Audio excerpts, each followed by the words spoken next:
99.7 and 1450 WHTC now presents a conversation with Zeeland Congressman Bill Huizenga.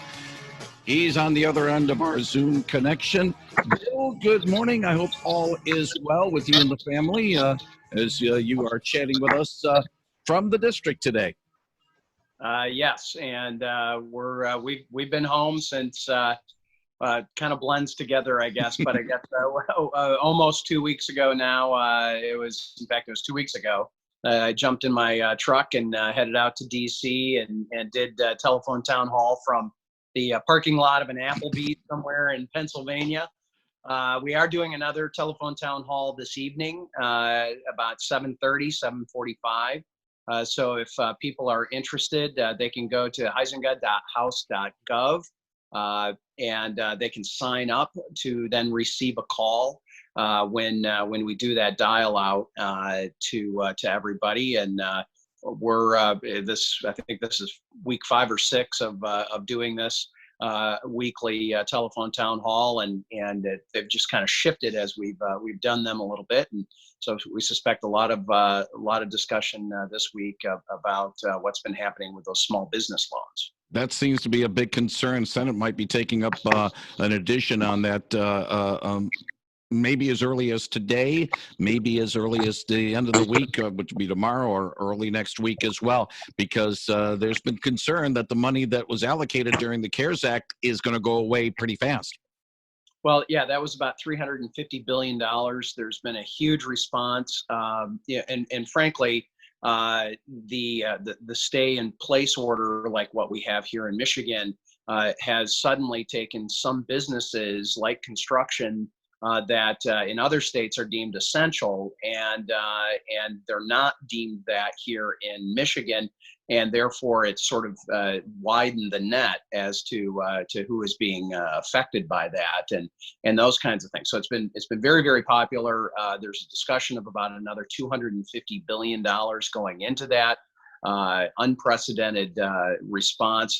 Just to give you a perspective, in the first 3 days, last Friday, Saturday, and Sunday, even with system glitches and people not getting ready for that, the SBA loan system and the banks, and that's where you go to. You don't go to the SBA, you go to your local bank or credit union for this.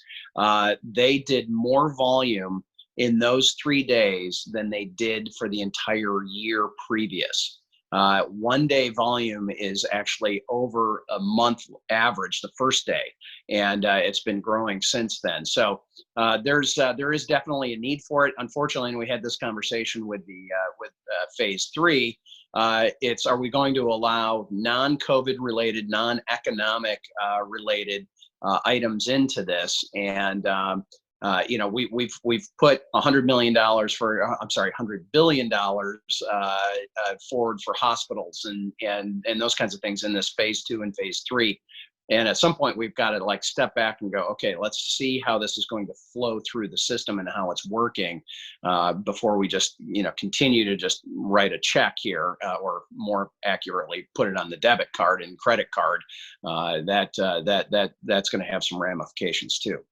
We're talking with Zeeland Congressman Bill Huizenga. I need to bring up something that a political review of legislation. I'm just going to read what our CBS people are telling us. Tucked into the recent recovery bill was a provision granting the Federal Reserve the right to set up a $450 billion bailout plan without following key provisions of the federal open meetings law, including announcing its meetings or keeping most records about them. According to a Politico review of the legislation. The provision, the existence of which had not been previously reported, further calls into question the transparency and oversight of the biggest bailout law ever passed by Congress. And President Trump has indicated he does not plan to comply with another part of the new law intended to boost Congress's oversight powers of the bailout funds. How concerned are you about this type of maybe money going out without any oversight from a third party that can be able to make sure the money is going to where it's supposed to be going?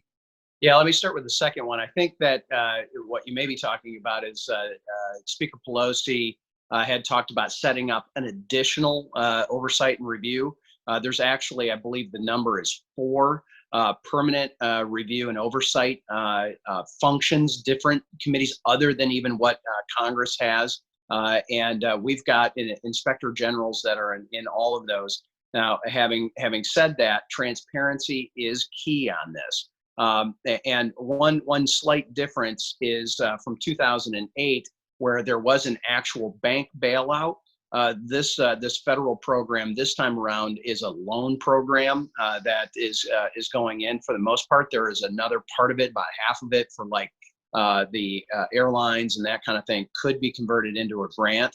But transparency is key on this, Gary. I'm not familiar with that Politico story, but we'll definitely look into it. But the Fed has been granted, both under Dodd-Frank and the rules of engagement there, as well as CARES Act, an amazing amount of latitude. In fact, they just announced a new, as we were coming onto this, just announced a new facility that is aimed more towards those 500 employees up to a couple of thousand employees, and we've got a lot of those mid-size employers as well that aren't falling into this SBA programs. But well, I think you said it was Politico. Yes, political review of the legislation.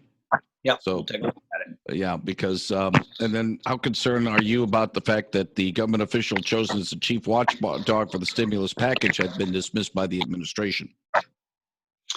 Yeah, and again, that was another one that I'm not as familiar on the details of what had happened. I knew he had. That has been a subject of conversation. We're wanting to know the why.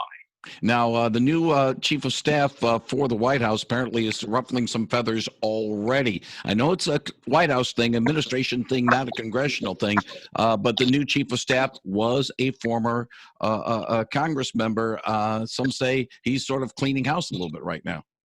I know Mark Meadows. I came in with Mark. I came in with him in 2010, and he was one of the founding members of the Freedom Caucus. Ruffling feathers, absolutely what Mark does, much like Mick Mulvaney had done prior to him. So it does not surprise me with a new regime coming in like that. There's going to be new faces and new people that are going to be prominent on that. So I frankly, I would expect more. And one final thing. It was written in by a Detroit News opinion writer saying, what would happen if President Trump decides, I'm taking emergency powers, I'm going to take care of this thing, and Congress is not a part of the solution? The writer would say Congress would be up in arms. But apparently, the writer was saying, hey, Governor Whitmer, why don't you have the legislature be a partner as well? That's why, as a former lawmaker yourself, you can understand why the legislature only gave her 23 more days, a couple of days ago, instead of the full 70 days for the emergency powers. Yeah, so going back to my state legislative days, the governor is able to declare these states of emergency for 28 days. After that, she is required to include the legislature, both the House and the Senate, to extend those or to do additional things within that parameter. And so I think that was the right thing to do. Is we need to be making sure that we have these review periods. And frankly, I think that the governor has been on target with much of this. I think she's been off target on a few other things, and you've got to have a legislative body that's engaged as well. And we certainly have in Congress, and I would think that most people who know what the type of system that we have, with a strong state government and a strong executive in these state governments, would also recognize the limits of the federal government. And I think that the differences between Michigan and Montana might be great. And so we need to make sure that those governors have the power to be able to do what is appropriate for their state, but they're going to need that oversight as well.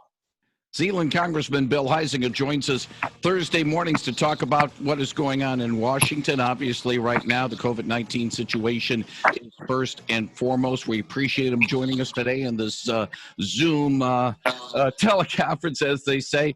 Bill, let's do this again next week, and hopefully pretty soon we can have back to work in Washington. But right now, not right now. Yep, we'll see what's going to be happening with this new spending bill. All right, sounds great. That is Bill Huizenga on 99.7 and 1450 WHTC.